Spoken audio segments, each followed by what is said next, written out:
Hello दोस्तों, मैं हूँ छोटा भीम। पीका पीकाचू। पार्टनर, आज तो हम टीवी पर आ रहे हैं। बहुत मजा आ रहा है। हेलो वर्षा दीदी, कैसे हो?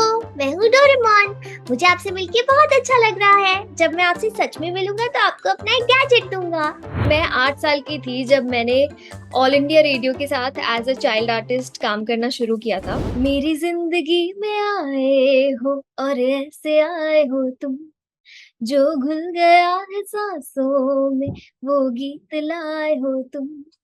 हो तुम ही कहो, दिल जो ऐसे गाए, कोई क्यों ना गुनगुनाए मेरी जिंदगी में। आज मैं आपको उस शख्स से मिलाने जा रही हूँ जिससे हमारा बचपन बहुत खूबसूरत बनाया है, जिसकी आवाज हर घर में गूंजी है, जिसका नाम है सोनल कौशल।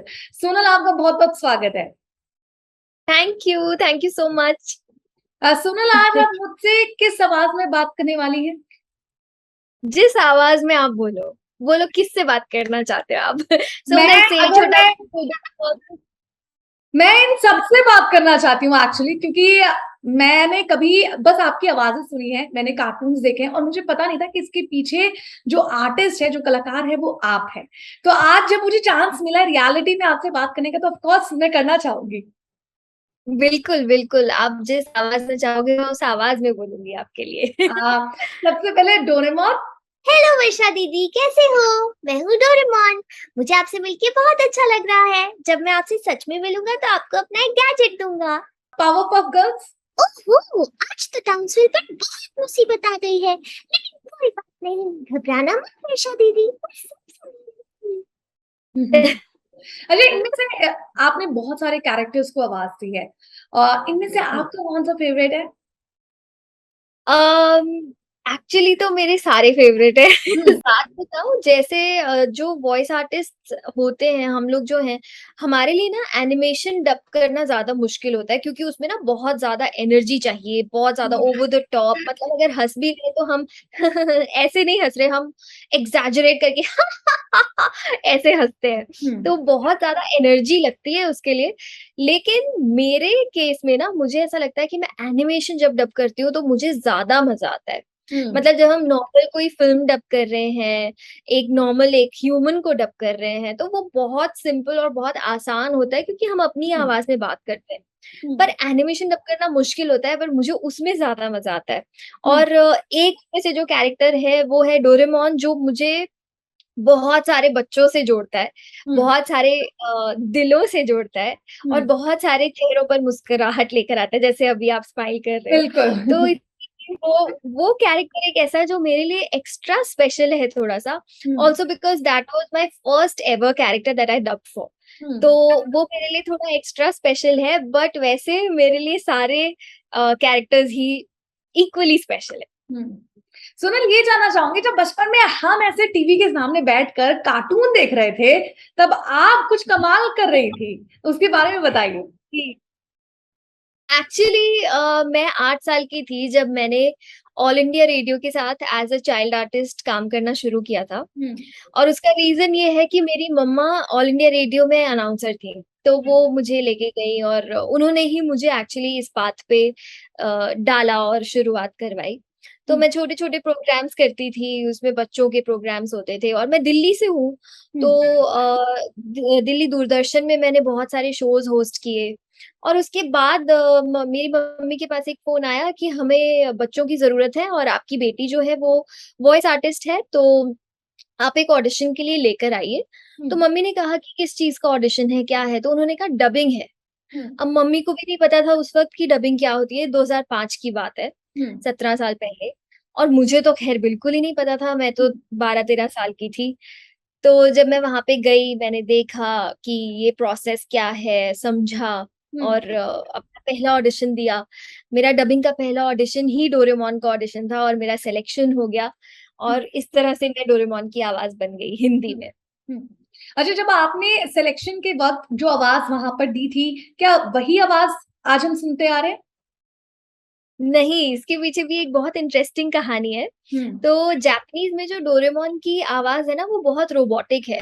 और ओके। जब मैं उस ऑडिशन रूम में घुसी, तो वहाँ पर बहुत सारे बच्चे थे, डायरेक्टर्स थे, तो मैं देख रही थी कि उन लोगों को ना बाकी कैरेक्टर्स यानी जैसे नोबिता का ऑडिशन हो रहा था, सुनियो का हो रहा था, हुँ, सारे कैरेक्टर्स का हो रहा था, लेकिन उनको डोरेमोन की स्पेसिफिकली आवाज़ नहीं मिल पा रही थी, हुँ, क्योंकि बच्चे ना वो एक रोबोटिक टोन नहीं पकड़ पा रहे थे। हुँ, तो जब मैंने ऑडिशन दिया तो आई मेड श्योर कि मैं वो टोन पकड़ लूँ हुँ, और मैंने वो किया भी, जिस वज़ह से मेरा सिलेक्शन हो गया।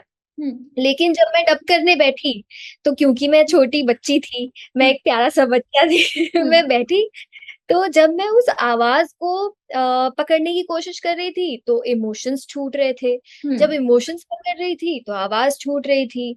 हुँ, अच्छा, इसमें हमें सिंक का भी ध्यान रखना होता है क्योंकि ये प्रोसेस ऐसा है कि जैसे जितना लंबा डायलॉग जापानीज़ में बोला हुँ, गया है, हुँ, उतना ही लंबा डायलॉग हमें हिंदी में बोलना है। हुँ, तो बहुत सारी चीज़ें साथ-साथ में हो रही थी and as a kid it was a very difficult task for me. तो जो डायरेक्टर थे उस टाइम पे वहाँ पे, उन्होंने कहा कि आप अपनी नॉर्मल आवाज़ में ये डब कर दो, ये एपिसोड और हम भेजते हैं आगे देखते हैं क्या होता है। एंड फॉर्च्यूनेटली हुआ ये कि चैनल से ये फीडबैक आया कि इसे जिस बच्चे ने भी डब किया है, उसकी जो नेचुरल आवाज़ है वो हमें इस कैरेक्टर पे ज़्यादा अच्छी लग रही है, ज़्यादा क्यूट लग रही है and we will go ahead with this voice. तो एक्चुअली जो मैंने ऑडिशन दिया था, वो कुछ ऐसा था कि अरे नोबिता ये तुम क्या कर रहे हो? और जो आज तक हम आवाज़ सुनते आ रहे हैं वो कुछ ऐसी है कि अरे नोबिता ये तुम क्या कर रहे हो? वही सो तो। That is how Doraemon got its voice in Hindi, in India. अच्छा कितने ऐसे बिल्कुल। कैरेक्टर्स हैं टोटल कितने कैरेक्टर्स होंगे जिनकी आवाज़ आपने अभी तक दे दी है? वर्षा एक्चुअली अगर मैं गिनने बैठूँ तो शायद मुझे सुबह हो जाएगी गिनते-गिनते अरे और मैंने बाप! कभी कोई एक लिस्ट भी नहीं बनाई लेकिन बहुत सारे कैरेक्टर्स हैं, बहुत सारे। इनफैक्ट नॉट जस्ट एनिमेशन मतलब एनिमेशन तो इसलिए हम लोगों को पता होता है कि पॉपुलर हो जाते या हैं हुँ, कैरेक्टर्स, बच्चे बहुत पसंद करते हैं, तो हमें पता होता है। लेकिन जैसे हॉलीवुड फ़िल्म्स होती हैं, हुँ, उनमें भी मैंने आवाज़ दी है। जुरासिक वर्ल्ड, हुँ, डॉक्टर स्ट्रेंज में मैंने रिसेंटली अमेरिका चावेज़ को अपनी आवाज़ दी। हुँ, इसके अलावा जो भी ओटीटी प्लेटफ़ॉर्म्स हैं, हुँ, नेटफ्लिक्स, अमेज़न प्राइम, इस पे जो भी शोज़ होते हैं, चाहे वो किसी भी लैंग्वेज में हो, Korean, Japanese, English, French, Spanish, Telugu, Tamil, हुँ, कोई भी शो हो या मूवी हो, उसे भी हम हिंदी में देख पाते हैं, तो उनमें भी मैं बहुत सारे कैरेक्टर्स को अपनी आवाज़ देती हूँ। उसके अलावा हिंदी फ़िल्म्स में जैसे एक मूवी आई थी फ्रीकी अली, हुँ, उसमें नवाज़ुद्दीन सिद्दीकी जी थे हुँ, एंड एमी जैक्सन थी, तो उस पूरी फ़िल्म में आपको जान के हैरानी होगी कि उस पूरी फ़िल्म में एमी जैक्सन की जो आवाज़ थी वो मेरी वाह! थी। वॉव! वो ओरिजिनल आवाज़ उनकी नहीं थी। हुँ, सो इस तरह के और बच्चों के लिए तो ख़ैर मैं बहुत सारे शोज़ करती ही हूँ, चाहे वो ई-लर्निंग के कुछ शोज़ हो गए, चाहे यूट्यूब की वीडियोज़ हो गई, हुँ, चाहे टीवी के एनिमेटेड शोज़ हो गए। तो इस तरह के काम तो मैं करती हूँ बहुत सारे और आपने बिल्कुल सही कहा कि वॉइस आर्टिस्ट की जो ये लाइफ़ है, बहुत इंटरेस्टिंग है, वॉइस आर्टिस्ट का काम बहुत इंटरेस्टिंग है, क्योंकि हम एक ही दिन में इतने सारे कैरेक्टर्स जी लेते हैं, इतने हुँ, सारे कैरेक्टर्स परफ़ॉर्म कर लेते हैं कि हमें खुद भी नहीं पता चलता कि हमने कितना काम कर लिया आज तक।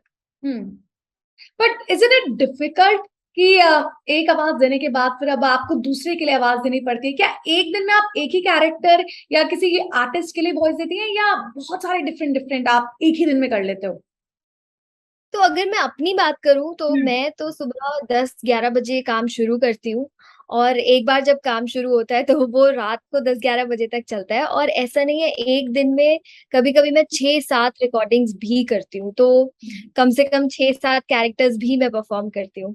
तो कभी-कभी ऐसा भी होता है कि कोई एक बड़ा प्रोजेक्ट कर रही हूँ या कोई हुँ, फ़िल्म कर रही हूँ डब, तो मैं पूरे दिन उसी फ़िल्म पे काम कर रही हूँ क्योंकि उसे पूरा करने के लिए 2-3 दिन लग सकते हैं। हुँ, तो depends on every day and I am a freelancer तो मैं हुँ, अलग-अलग चैनल्स के लिए काम करती हूँ। तो हुँ। एक दिन में कई बार 7-8 कैरेक्टर्स परफ़ॉर्म करने का भी चांस मिल जाता है। कभी-कभी एक दिन पूरे दिन एक ही कैरेक्टर पे काम कर रहे होते हैं। So it's different every day is a different experience. साथ ही मैंने आपका एक वीडियो भी देखा है जिसमें आप एक डायलॉग को 5 डिफरेंट लैंग्वेज में बोल रहे हो। क्या हाँ। आपको लैंग्वेजेस आती हैं या वो स्पेसिफिक डायलॉग आप बस उस उन लैंग्वेजेस में बोल रहे हो? तो वो जो मेरा वीडियो है वो एक्चुअली मैं एक टीवी कमर्शियल के लिए डब कर रही थी, एक हुँ, एड रिकॉर्ड कर रही थी एंड मैंने आज तक लगभग 11-12 लैंग्वेजेज़ में डब किया है और हुँ, मुझे उनमें से एक भी लैंग्वेज आती नहीं है। हुँ, बट होता ये है कि हमारे साथ एक लैंग्वेज सुपरवाइज़र होते हैं, ओके। जो हमारी हेल्प करते हैं और हमें वो 1 डायलॉग या 2 डायलॉग बेसिकली हम एक डायलॉग पे एक टाइम पे एक डायलॉग पे ही काम करते हैं। हुँ, एंड उसे परफेक्ट करने में वो लैंग्वेज सुपरवाइज़र हमारी हेल्प करते हैं और वो ही हमें गाइड करते हैं कि इसे किस तरह से बोलना है, कहाँ पे आपका स्ट्रेस आना चाहिए, हुँ, कहाँ पे किस तरह से किस वर्ड को प्रोनाउंस करना है, तो वो हेल्प करते हैं। हुँ। अच्छा, मेल कैरेक्टर में थोड़ा-सा आवाज़ दबी होनी चाहिए, आपको तो अच्छे से ही पता होगा। क्या ज़्यादा डिफ़िकल्ट होता है एक फीमेल जब एक मेल आवाज़ निकालती है? हाँ, मतलब होता तो है क्योंकि आप अपनी आवाज़ को चेंज कर रहे हो, आप अपनी हुँ, आवाज़ को मॉड्यूलेट कर रहे हो, हुँ, आप अपनी आवाज़ को उस तरह से बदल रहे हो जिस तरह से एक्चुअली आपकी आवाज़ नहीं बनी है। हुँ, मतलब भगवान ने हर हर आवाज़ एक बिल्कुल। डिफरेंट बनाई है, लेकिन आप अपनी आवाज़ को चेंज कर रहे हो, तो डेफ़िनेटली मुश्किल होता है और जब मेरे लिए फर्स्ट टाइम ऐसा एक्सपीरियंस था, मैं छोटा भीम के लिए ऑडिशन कर रही थी, तो मेरे दिमाग में भी ऐसा ही था कि ये तो लड़का है और मैं लड़की हूँ, मैं कैसे इसको आवाज़ दे सकती हूँ? और मुझे लगा कि मेरा तो सिलेक्शन होगा ही नहीं। हुँ, पर फिर भी मैंने अपना 100% दे के उस कैरेक्टर को ऑडिशन किया और आज उसी आवाज़ को इतने सारे बच्चे पसंद करते हैं और प्यार देते हैं। हुँ, तो मुझे ऐसा लगता है कि ना कई बार हमें जो चीज़ मुश्किल लग रही होती है ना, वही चीज़ हम लोग और ज़्यादा मेहनत से और पैशन से करते हैं और वही चीज़ हमें ज़्यादा फ्रूट दे के जाती है। बिल्कुल। अच्छा, छोटा भीम, क्या मैं आपकी आवाज़ सुन सकती हूँ, छोटा भीम? हाँ, हाँ, ज़रूर, क्यों नहीं? मैं हूँ छोटा भीम और मैं ढोलकपुर से आया हूँ। आपके लिए ढेर सारे लड्डू लेकर आऊँगा जब आपसे मिलने आऊँगा तो। वाह! जब आप अपनी आवाज़ खुद सुनती हैं, आप सरप्राइज़ नहीं होती? क्या ये मेरी आवाज़ है? मैंने ही निकाली है? ऐसा कुछ नहीं होता मोमेंट आपके साथ? हाँ, शुरू में तो बहुत होता था और बहुत वियर्ड लगता था, बहुत अजीब-सा लगता था कि ये मेरी आवाज़ है क्या हुँ, और मैं बताऊँ जब मैंने ये काम शुरू किया था तो मैंने तो इनिशियली अपने फ्रेंड्स को, अपने स्कूल में किसी को बताया ही नहीं था कि ये जो कार्टून की आवाज़ है ये मेरी आवाज़ है। मतलब हुँ, एक तो मैं इंट्रोवर्ट थी और ऊपर से यही ये जो फीलिंग होती है ना ये एक अजीब-सी कि ये मेरी आवाज़ है और खुद की आवाज़ शुरू में कई लोगों को अच्छी नहीं लगती, हुँ, मुझे भी नहीं हुँ, लगती थी। हुँ, लगता था कितनी अजीब-सी आवाज़ लग रही है मेरी। तो मैंने तो इस डर से बताया ही नहीं था लोगों को कि मैं डोरेमोन की आवाज़ हूँ। लेकिन हुँ, अब ऑफ़ कोर्स इतने साल हो गए हैं 17-18 साल हो गए मुझे रिकॉर्डिंग करते हुए, डब करते हुए, हुँ। तो अब आदत हो गई है। अच्छा, आप वॉइस ओवर तो देती हैं और साथ ही आप बेहतरीन सिंगर भी हैं और वो टैलेंट भी हम आपका देखना चाहेंगे। ज़रूर, ज़रूर। सो अ, डोरेमोन का गाना गाऊँ कि कोई फ़िल्मी गाना गाऊँ? कोई फ़िल्मी गाना। ठीक है। सो मेरी ज़िंदगी में आए हो और ऐसे आए हो तुम जो घुल गया है साँसों में वो गीत लाए हो तुम। हो तुम ही कहो दिल जो ऐसे गाए कोई क्यों ना गुनगुनाए मेरी ज़िंदगी में। और थैंक अगर यू। आप इस आवाज़ को अगर आपको डोरेमोन की आवाज़ देनी होगी तो कैसे होगी? हाँ, अगर डोरेमोन ही गाना गाता तो वो गाता हुँ। मेरी जिंदगी में आए हो और ऐसे आए हो तुम जो घुल गया है सांसों में वो गीत लाए हो तुम। वॉइस मॉड्यूलेशन के लिए किस तरह की प्रैक्टिस आप करती हैं और क्या चैलेंजेस आप फेस करती हैं? वर्षा टू बी वेरी फ्रैंक हुँ, अब इतना टाइम हो गया है कि मैं प्रैक्टिस एक्चुअली टाइम भी नहीं मिलता प्रैक्टिस करने का और चैलेंजेस तो ख़ैर every day is a new experience is a new challenge हुँ, लेकिन जो लोग ये करना चाहते हैं उनके लिए कुछ-कुछ छोटी-छोटी मैं टिप्स दे सकती हूँ हुँ, कि जो वॉइस मॉड्यूलेशन करना चाहते हैं वो अगर सिंगिंग प्रैक्टिस करने से शुरुआत करें तो उनको काफ़ी फ़ायदा होगा क्योंकि सिंगिंग में ना आपको पिच की नॉलेज होती है। हुँ, आपको सुर की नॉलेज हो जाती है और मॉड्यूलेशन का मतलब और कुछ नहीं है, अलग-अलग सुर पे वॉइस को सस्टेन कर पाना इज़ कॉल्ड मॉड्यूलेशन। हुँ, अलग सुर पे बात कर पाना, अलग सुर पे एक डायलॉग बोल पाना, इज कॉल्ड मॉड्यूलेशन। सो हुँ, अगर आप सिंगिंग से अपनी प्रैक्टिस शुरू करेंगे तो आपको बहुत फ़ायदा होगा। और आई थिंक एक्सप्रेशंस पे, अपनी वॉइस एक्टिंग पे काम करना बहुत ज़रूरी है, क्योंकि जब हम एक स्क्रीन पे होते हैं तो हमारे पास 2 मीडियम्स होते हैं परफ़ॉर्म करने के लिए। एक होता है विजुअल मीडियम, एक होता है ऑडियो। हुँ, लेकिन जब हम एक वॉइस आर्टिस्ट हैं, जब हम डब कर रहे हैं, तो हमारे पास सिर्फ़ एक ही मीडियम है, व्हिच इज़ ऑडियो। ऑडियो, हुँ। सो सो आपकी जो वॉइस एक्टिंग है वो परफेक्ट होनी बहुत ज़रूरी है। सो अपने एक्सप्रेशंस पे और एक्टिंग पे काम करना भी ज़रूरी है। ये भी जानना यस। चाहूँगी सोनल, एक वीडियो आपका बहुत तेज़ी से वायरल हुआ, दैट कपिल शर्मा वाला, जिसमें आई गेस बिल्कुल। ऑडियंस में जितने लोग बैठे थे वो भी आपको देखकर शॉक हो गएँगे, अरे! हमारे बीच में कोहिनूर बैठा हुआ है। तो उसके बारे में बताइए, क्योंकि आई गेस उसके बाद आपकी लाइफ बहुत रंगीन हो गई है, आपको एक लव पार्टनर भी मिल गया है। इसके बारे में ज़रूर बताइए। यस। सो एक्चुअली वो जो वीडियो है वो 5-6 साल पुराना वीडियो है। एंड हुआ ये कि मैं सोशल मीडिया पे एक्टिव थी और मेरे थोड़े बहुत कुछ फॉलोअर्स थे इंस्टाग्राम पे और यूट्यूब पे कुछ सब्सक्राइबर्स थे।